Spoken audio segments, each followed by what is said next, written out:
No leader intentionally wants to kill the trustworthiness of their people, but they do it anyway, and often for what they believe are justified reasons. Nevertheless, the outcome is the same. They cause their people to lose their trustworthiness, and as a result, they can't trust them. This episode will explain why it happens in light of the 8 laws of trust and the 6 components of trustworthiness, which were covered in seasons 1 and 2 of this podcast. But it will also give you tools using these same 8 laws and 6 components to stop killing their trustworthiness and increase the level of trust in the organization.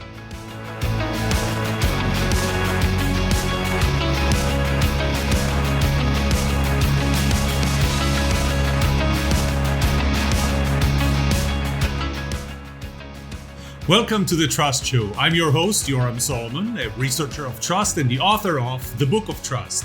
In this podcast, I will share with you everything that I know and discovered about trust. I will challenge you to think differently about trust.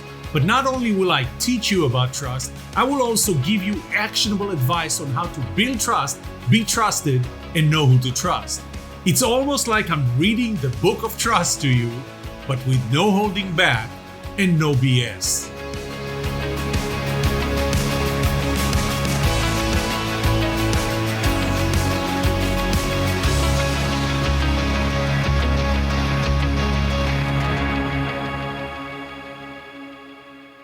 First of all, I'm very excited to share that just yesterday I received an official notification. Actually, it's the official plaque from the US Patent and Trademark Office that granted me the trademark The Book of Trust.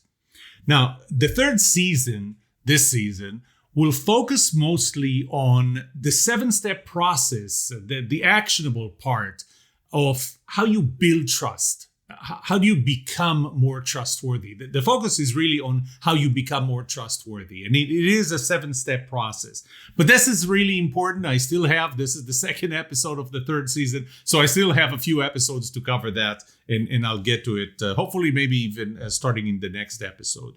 I want to start by telling you a story. I got a call recently, which prompted this episode, from a friend of mine. And he called me and he was frustrated. He was frustrated because his boss did not trust him. Now, how do you know that you're not being trusted? Well, because he wasn't given autonomy. He needed to take a day off, and he felt it was actually kind of a half day off or something like this. And he felt that he's not trusted with the reason that he explained why he needed to take that half day off.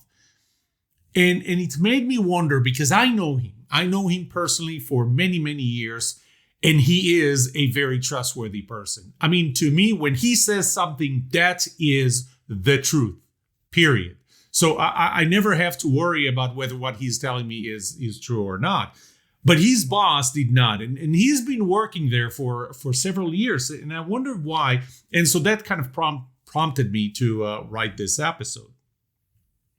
Well, the title is How to Kill Trustworthiness. That was inspired by an article from Teresa Amabile, an article that actually prompted my work on my dissertation. The title of her article in Harvard Business Review was How to Kill Creativity. And obviously, she didn't really talk about how to kill creativity. She explains why we're killing it and gave ideas on how not to kill it. So I decided to follow the same suit. I'm a big fan of Teresa Amabile of Harvard Business School. And so this episode is called How to Kill Trustworthiness. But what I'm going to do here is I'm going to tell you why we're doing it, but I'm also going to give you a few tools and a few tips using the framework of the 6 components in trustworthiness and the 8 laws of trust on how to not kill it. So let's start with, why do we kill it? Or more like, how do we kill trustworthiness?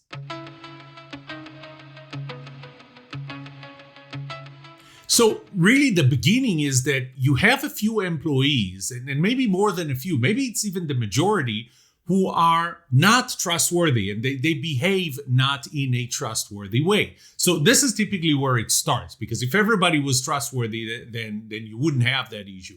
But often, especially kind of at the lower paying jobs, you will have employees that are not trustworthy. Well, if we take trust law number 8 is the trust is two-sided, which means that trust is the function, the product of my trustability, my willingness to trust other people, and your trustworthiness. And there's almost nothing you can do about the former and everything you can do about the latter. And we'll talk about that. But to me, as your leader, if I have a lot of employees that are not trustworthy, then I start generalizing it, and it lowers my trustability, my willingness to trust that group that I call my employees. So in general, my attitude towards employees, my trustability towards employees is low. Trust law number 8. The second reason is maybe I do feel that you are more trustworthy than the others. However, I'm very careful in treating everybody fairly, treating everybody equally. I should focus on equally, and I'll talk more about that too. So trust law, trust component 3 is symmetry. So it's important for me to be trusted by you, by my employees. And I know that symmetry and fairness is a major component of the who I am, or the who you are. And therefore, I treat everybody in a symmetrical way, in a fair way. I shouldn't say fair, and I'll get to that, in an equal way. So that's the second reason, or the third reason. Now comes in the trustworthy employee. So in my case, it's my friend, or maybe it's you, and you come in.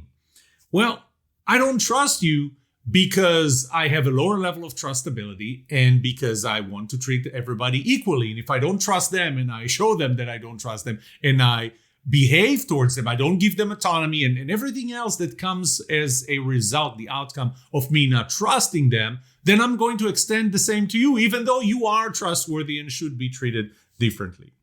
Well, now we get into trust law number 6. Trust is reciprocal. If you remember when I talked about trust law number 6 in the first episode, I told you the story of my daughter. And I'll tell you that story again, just in case you didn't listen to it. So my daughter, Maya, my older daughter, she's 22 now. But when she was about a year old, she lifted herself from the floor and realized that she can stand. That's right. Well, after she realized she can stand, she started making, baby steps and realized that she can walk while holding on to something, but she can walk. Then she stopped holding it and found that she can still walk. Well, the next thing she tried, because she wants to experiment, is, what do you think was the next thing that she did? Yes, I can't hear you, but just say it. She tried running. Yes, she tried running. And what do you think happened the first time that she tried running? Exactly. She fell down. What do you think was the first thing that she did when she fell down? No, she didn't. You said she started crying. She didn't start crying. And she didn't get up and started walking. The first thing that she did was she turned back and she looked at me. And here's the deal. If my reaction would have been, then she would think, something terrible must have happened and she's going to start crying. But if my reaction would be, get up, keep going, then she would realize that, well, I guess that's not a big deal. And I don't know, there's something red in my knee and, it's dripping. But I guess Dad doesn't think it's a big deal. So she gets up and she keeps going. So trust works the same way.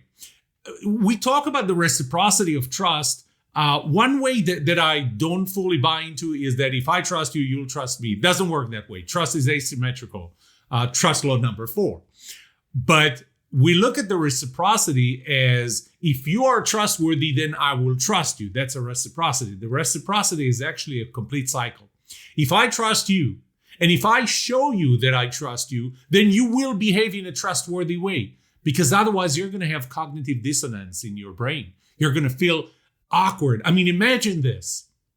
I trust you. I show you that I trust you, but I trust you more than you believe you should be trusted. What are you going to do? It just feels not right to behave in a way that would justify the fact that that will not justify the way that I trust you. So you're going to start behaving in a more trustworthy way. Well, that's great news, right? But there's the flip side to it, and that is, if I don't trust you and I show you that I don't trust you, you will not behave in a trustworthy way. If you were more trustworthy than how I treat you or the trust that I extend to you, guess what? You're going to go, why am I doing this? Why am I being trustworthy when I'm being treated without trust, with lower level of trust than I believe that I earned and that I deserve? And I'm talking objectively. Well, so what happens is when the leader, when the boss treats an employee who is trustworthy with less trust than that employee should deserve and maybe has earned, because of the fairness and symmetry and because of the lower trustability that boss or me has in employees in general, that employee or you will start behaving in a less trustworthy way than they really are. They will lower their trustworthiness. And this is where I would say, congratulations, you just killed a trustworthy employee's trustworthiness. And that's what happened. By the way, since now they're going to behave in a less trustworthy way, they just justified your lower trustability. Employees should not be trusted. They are untrustworthy. Except you're missing one thing, and that is you caused it. Now let's talk about how you fix it. The first way to get out of that cycle is actually to use that cycle, the reciprocity cycle. Trust law number 6, trust is reciprocal. I told you that if you treat me, you're the boss, you're the leader, and I'm your employee. If you treat me with less trust and you show me that you don't trust me, you will lower my trustworthiness because I'm going to behave in a less trustworthy way. But as I said at the beginning, it works the other way around too. If you extend trust to me, if you are brave enough, and I'm not telling you to go all the way, trust me with your life. Trust me a little more than you feel comfortable. Okay, than you feel is right. Give me a little more trust. If you're right in your assessment of my trustworthiness and you trust me a little more than what I earned or deserve, in my brain, to avoid cognitive dissonance, the level of trustworthiness, my level of trustworthiness is going to go up a little. And so you actually improve my trustworthiness. Do that with the other employees. Start raising their trustworthiness. And by the way, that cycle works because now your trustability is going to go higher, because if all the employees, their level of trustworthiness is going to go a little up, then you will be able to trust employees more, and you will believe that employees are more trusted than you thought they were before. That's one. Number 2, take references seriously. Trust law number 5, trust is transferable. When we hire people, we ask for references, but seriously, how often do we check the references? And I know there's some good reasons not to check references. One of them is that the person giving reference was probably instructed by their human resources department to be very careful from giving negative reference because, obviously they're going to get sued because this is 1.6%, almost 1.7% of the US GDP goes towards civil litigation. But you can watch my TED Talk for that, my 2018 TED Talk. So take those references more seriously. Start asking questions. Ask other people who would know this person. Now, do me a favor. Don't do something that was done to me once. I was working for a company and I interviewed for another company to take a position of a vice president there. The CEO decided he's going to go outside the box and check references I did not give him. I was still working for the previous company. That could have come back to my boss and hurt my position in the previous company because we're not there yet. I'm not starting to work for you yet. Don't do that, but check as many references as possible that the person who gave you those references, your new employee, is allowing you to. Try and push the envelope, but do that with their permission. Check those references, check them seriously, so that you'll know if this is a person you can trust or cannot. We typically check references on things that are not necessarily directly related to trust. Check on things that are more directly related to trust.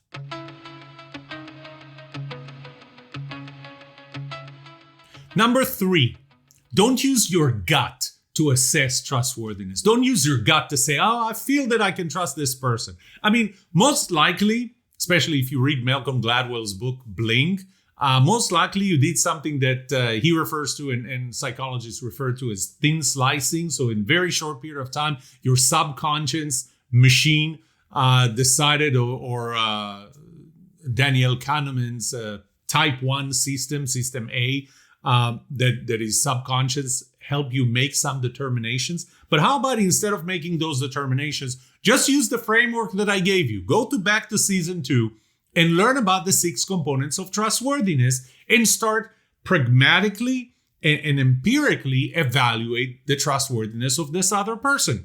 Competence. Are they competent? What are the questions we need to ask about competence to make that determination? Personality compatibility. Ask those questions. Consider their interactions, the positivity of their interactions, and so on. So that's number 3. Number 4 is look for your own biases. Again, using that same 6 components of trustworthiness model. So, is there a real reason why you feel that you can trust them? You have to put your finger on it and ask yourself, is this one of my biases? Is there something that I can change in my own bias? I'm biased in a certain direction. One of the biases, actually one it's becoming bigger and bigger issue, political affiliation. So that the employee is affiliated with one party, you're affiliated with the opposite party. And so what do you feel about them? Well, I can't trust them. Really? Should that be a reason? Or is this just one of your biases? Is there anything that you can do to control yourself? So again, use those 6 components. Check pragmatically. Positivity, for example, the positivity component. If you remember, when I talked about positivity, I told you the story of, and I'll tell it to you again. I had a boss in one of the companies I worked for, and every time I came up with something to her, she immediately had an allergic reaction to it. So I would come in, ask for something, and I was running a $100 million business unit. It wasn't like I was the lowest employee in the food chain. I came up with something and she would immediately get an allergic reaction. And then I would explain it, but it's kind of hard to overcome an allergic reaction. It's hard to overcome the negative, the immediate negative, the immediate bad. And I talked about that when I talked about positivity, that bad is much stronger than good. So if she felt bad about what I was asking for, it's really hard for me. It was really hard for me to dig myself out of that hole. Well, at some point, I realized that this was happening, and I asked her, when I ask for something, do you want me to start with the bottom line, which is what I did and how I like to process things, because I need the context first. Give me the context of what you're asking, then tell me how you got there, and I'll be able to judge it based on that context.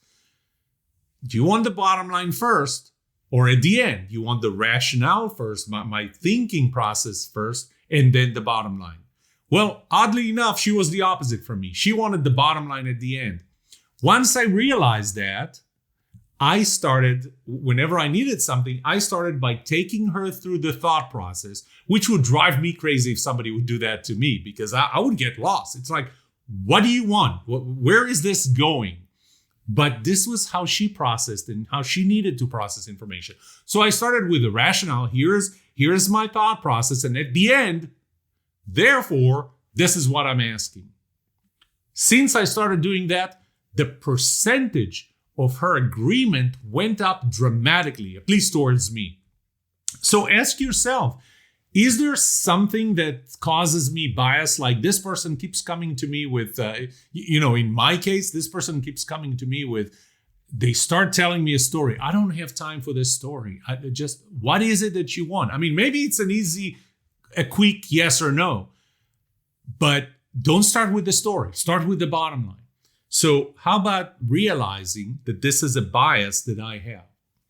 And this kind of links to the fifth one. And the fifth one is, on your side, is there something that I can do? So I'm going to touch on a couple of components. One of them is time and intimacy. So if you listen to the second season, when I talked about time and intimacy, there are two groups of components. There's the who you are, competence, personality, compatibility, and symmetry and fairness. And then there's the what you do during an interaction. And what you do during the interaction starts with the positivity of what you bring into that interaction, the level of BS and the level of empathy or self-centrism. The world revolves around you. So there's that. But that gets accelerated or multiplied by time and intimacy, by how much time, how frequently do we meet, do we interact? And intimacy, how intimate are our interactions? So are they email, are they written, or are they face-to-face? Face-to-face accelerates it. Face-to-face also gives you the opportunity to see that what I say is what I mean. And because of that, my body language reflects what I'm saying to you. And because of that, you can trust me. You feel that you can trust me. So those are things that I can control. I can increase the frequency of our meetings and the length of our meetings, within reason. When I had 89 employees, I can't spend 30 minutes a week with every employee, but I could spend 30 minutes a week one-on-one with each one of my 4 direct reports. And increase the intimacy. Less email, get your butt out of your office, go see them in person. So this is how you take responsibility for your side of why I don't trust this other person.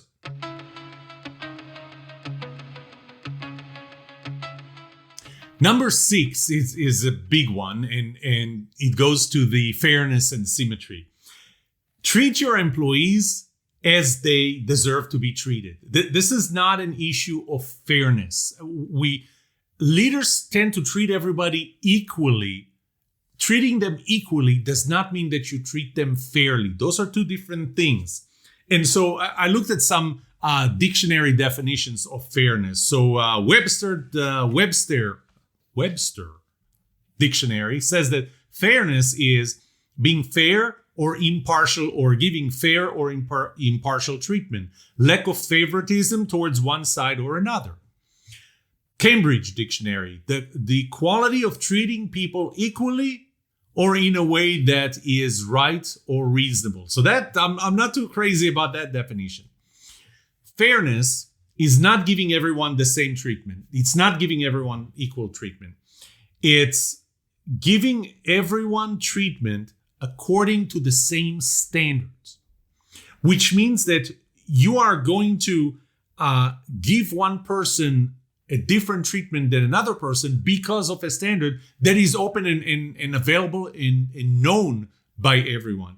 In fact, if you give everyone the same treatment, if you trust them the same level, even though some deserve more trust than others, you are actually not treating them fairly. You're treating them unfairly. If you trust people that should not be trusted the same level as you trust someone who should be trusted, you're being unfair. And obviously vice versa. Should everyone be paid the same regardless of performance? You know that's one of the biggest demotivators. You're being the same, being paid the same as me, even though I work harder, I deliver more. That's a problem for me. This is a demotivator for me. And by the way, not a big motivator for the other person. Trustworthy employees should be trusted. Even if you your trustability is kind of lower towards employees in general, trustworthy employees should be trusted more. Very important is that you show them that you trust them. It's not enough that you know that you trust them. They need to know that you trust them to maintain their level of trustworthiness. Their level of trustworthiness might still be higher than the trust that you extend to them, but still, you don't want to drag it dramatically lower by not showing them that you trust them, even though you know that you do.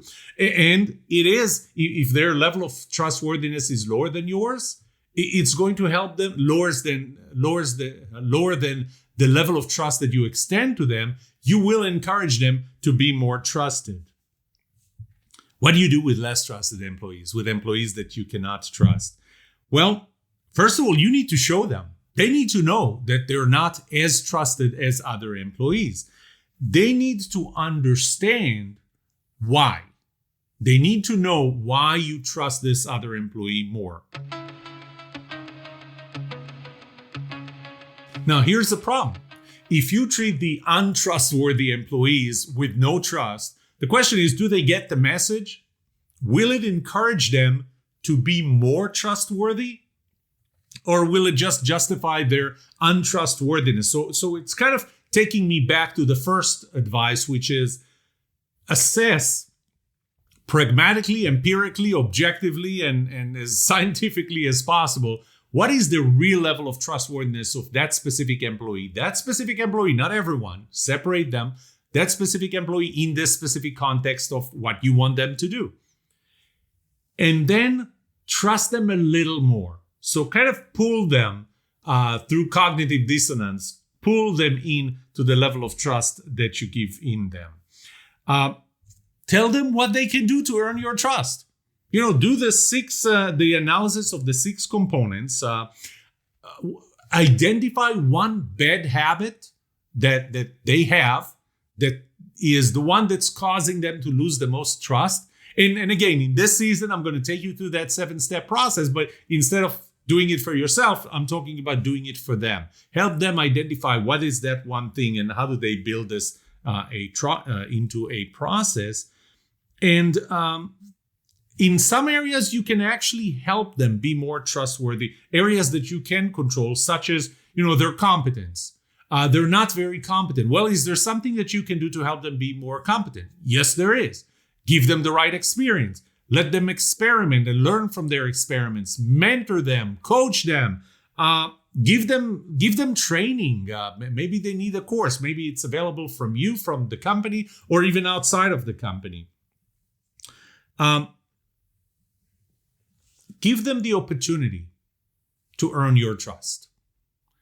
Because otherwise, it's a self-fulfilling prophecy. You're untrustworthy, then I don't trust you, and we're going to keep it at that. And then you remain untrustworthy. If you give them an opportunity and you tell them and you help them, then you will have improved their trustworthiness. But I want to get to the last one.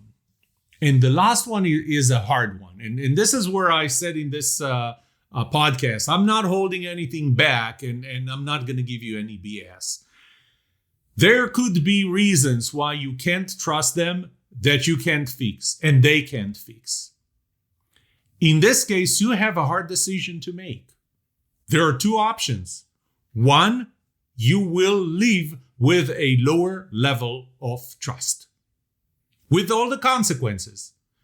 I told you in the previous episode, the first episode of this 3rd season, what is the cost of having lower trust? Whether it's the impact on the employees in stress and less job satisfaction, and are they willing to stay with you? Think about the cost of hiring new employees as opposed to keeping the ones that you have. So there are costs to that. There are costs to shareholders. There's cost in meeting projects, schedule, budget, and specifications. Are you okay with those consequences? Or the alternative is replace. It's a tough decision, but you need to get people that you can trust and not keep people that you can't.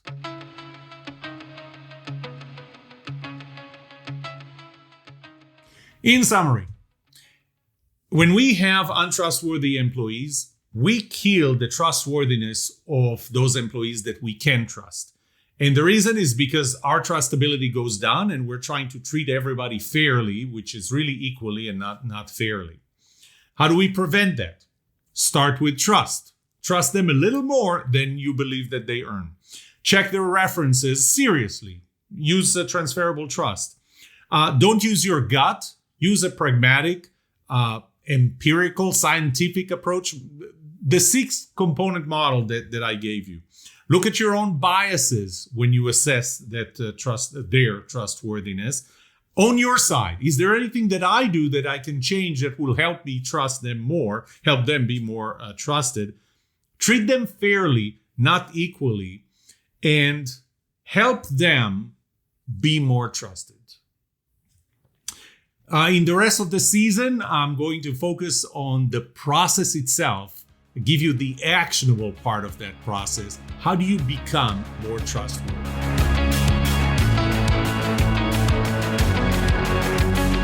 What would you like to know about trust and trustworthiness? Let me know and I'll answer it in a future episode. I would love to hear from you. Email me at yoram@thetrustshow.com. If you like this episode, subscribe to the show so you will automatically get notified when I release a new episode. Rate it, write a review for this podcast, because those ratings help not only you, but also others looking for podcasts just like this. If you're looking for more resources to learn about how to build trust, be trusted, or know who to trust, look up my workshops at yoramsolomon.com/workshops, online courses at trustedatwork.com, find my books on Amazon, or go to my website, yoramsolomon.com. And remember one thing, the answer to these 2 questions will have the biggest impact on your personal and professional success or failure. Can I trust you? And can you trust me? Thank you for listening or watching The Trust Show.